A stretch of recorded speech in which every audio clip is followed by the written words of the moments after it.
Natal é celebrado em 25 de dezembro, e é um feriado religioso sagrado e um fenômeno cultural e comercial mundialmente falando. Por 2 milênios, como nos é contado, as pessoas ao redor do mundo têm observado esse evento com tradições e práticas religiosas e seculares por natureza. Mas o Natal, que teoricamente celebraria o aniversário do nascimento de Jesus de Nazaré, tem origens muito mais sombrias do que é amplamente divulgado. Os costumes populares incluem trocar presentes, decorar árvores de Natal, frequentar a igreja, compartilhar refeições com a família e amigos e, claro, esperar a chegada do Papai Noel. Mas você já se perguntou de onde vem tudo isso realmente? Bom, vamos começar com as origens do 25 de dezembro. O meio do inverno sempre foi uma época de comemoração em todo o mundo. Séculos antes da chegada do homem chamado Jesus, os primeiros europeus celebravam a luz e o nascimento nos dias mais sombrios do inverno. Muitos povos se regozijaram durante o solstício de inverno, quando o pior do frio havia ficado para trás e eles podiam esperar dias mais longos e horas prolongadas de sol. Solstício: cada uma das 2 datas do ano em que o Sol atinge o maior grau de afastamento angular do Equador, no seu aparente movimento no céu, e que são 21 ou 23 de junho, solstício de inverno no hemisfério sul e de verão no hemisfério norte, e 21 ou 23 de dezembro, solstício de verão no hemisfério sul e de inverno no hemisfério norte. Na Escandinávia, os nórdicos celebravam o Yule de 21 de dezembro, o solstício de inverno, até janeiro. Em reconhecimento ao retorno do Sol, pais e filhos traziam para casa grandes toras que eles colocavam no fogo. O povo festejava até a lenha queimar, o que poderia levar até 12 dias. Os nórdicos acreditavam que cada faísca do fogo representava um novo porco ou bezerro que nasceria durante o ano seguinte. O final de dezembro foi um momento perfeito para comemorar na maioria das áreas da Europa. Naquela época do ano, a maioria dos bovinos era abatida para que não precisassem ser alimentados durante o inverno. Para muitos, era a única época do ano em que tinham suprimento de carne fresca. Além disso, a maior parte do vinho e da cerveja produzidos durante o ano estavam finalmente fermentados e prontos para serem consumidos. Na Alemanha, as pessoas homenageavam o deus pagão Odin durante o feriado do meio do inverno. Os alemães morriam de medo de Odin,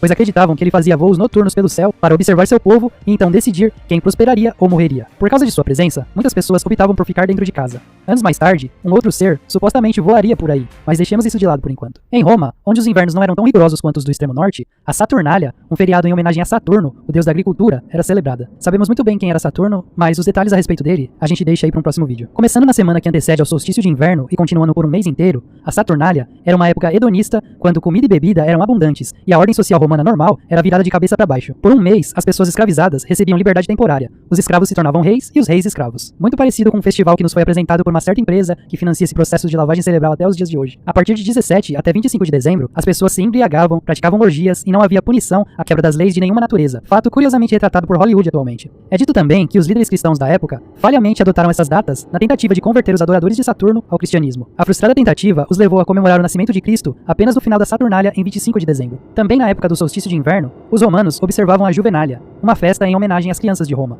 embora nada desses eventos fosse sobre crianças, e sim sobre luxúria disfarçada de fertilidade. Além disso, os membros das classes altas frequentemente comemoravam o aniversário de Mitra, o deus Sol invicto, em 25 de dezembro, data que o imperador romano Aureliano tornou um culto oficial ao lado dos cultos romanos tradicionais. Posteriormente, tornou-se o único senhor de um culto solar denominado mitraísmo, religião secreta que surgiu cerca do século 6 a.C.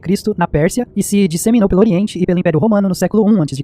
É colocada a hipótese do cristianismo se ter baseado nessa primitiva religião, talvez para que não fosse completamente nova e desconhecida, e ser assim mais facilmente aceita. Pode-se verificar que a vida de Mitra decorreu exatamente como a de Jesus Cristo. Nasceu no dia 25 de dezembro de uma virgem, foi adorado por reis, magos e pastores, viajou durante sua vida ensinando e fazendo milagres, teve 12 discípulos, celebrou uma última ceia, foi morto e sepultado num túmulo na rocha e por fim ressuscitou por volta do dia 21 de março, no equinócio da primavera, 3 dias depois de ter sido sepultado e subido ao céu. O mitraísmo incluía rituais celebrados ao domingo e sacramentos, celebrando também a Páscoa. A tudo isso se junta ainda o fato de Santo Agostinho ter dito que o Deus que ele adorava era o mesmo que dos mitraístas. Nos primeiros anos do cristianismo, a Páscoa era o feriado principal. O nascimento de Jesus não era celebrado. No quarto século, entretanto, os oficiais da igreja decidiram instituir o nascimento de Jesus como um feriado. Infelizmente, a Bíblia não menciona a data exata do seu nascimento, fato que os cristãos puritanos mais tarde apontaram para negar a legitimidade da celebração no dia 25 de dezembro. Embora algumas evidências sugiram que seu nascimento possa ter ocorrido na primavera, como por exemplo, por que os pastores estariam no relento no meio do inverno, não faz sentido.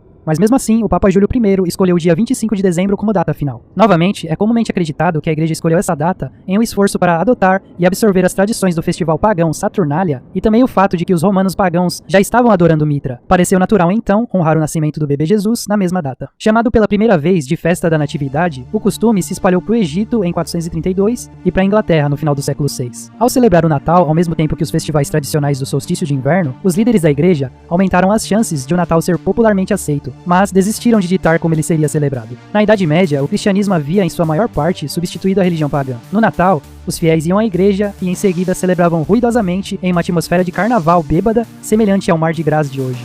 No início do século XVII, uma onda de reformas religiosas mudou a forma como o Natal era celebrado na Europa. Quando Oliver Cromwell e suas forças puritanas conquistaram a Inglaterra em 1645, eles juraram livrar a Inglaterra da decadência e, como parte de seu esforço, cancelaram o Natal.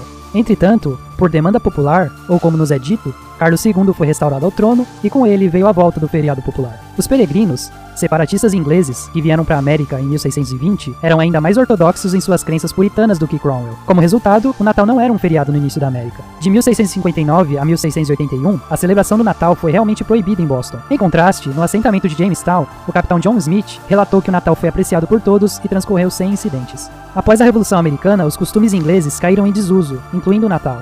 Na verdade, o Natal não foi declarado feriado federal até 26 de junho de 1870. Como a igreja sabia que não poderia proibir as tradições pagãs no Natal, começou então a adotar alguns costumes. Pinheiros eram trazidos para dentro das casas, decorados com maçãs simbolizando o Jardim do Éden. Esses ramos os lembravam de todas as plantas verdes que cresceriam novamente após o inverno, quando Deus Sol viesse forte e o verão retornasse. As maçãs, por sua vez, se tornaram os atuais ornamentos natalinos, bem como coroas feitas de plantas holly, ditas como representações da coroa de espinhos de Cristo, tem sua origem em costumes pagãos, do qual os druidas, celtas e romanos acreditavam que sua capacidade de manter as folhas era mágica e garantiam o retorno da primavera, pendurando esses amuletos em suas portas. De todas as características do Natal moderno, a origem de Santa Claus, ou Papai Noel, com certeza é a mais controversa. A lenda do Papai Noel pode ser rastreada há centenas de anos até um monge chamado São Nicolau. Acredita-se que Nicolau nasceu por volta de 280 d.C. em Patara, perto de Mira, na atual Turquia. Muito admirado por sua piedade e bondade, São Nicolau se tornou o assunto de muitas lendas. Sua associação infantil, entretanto,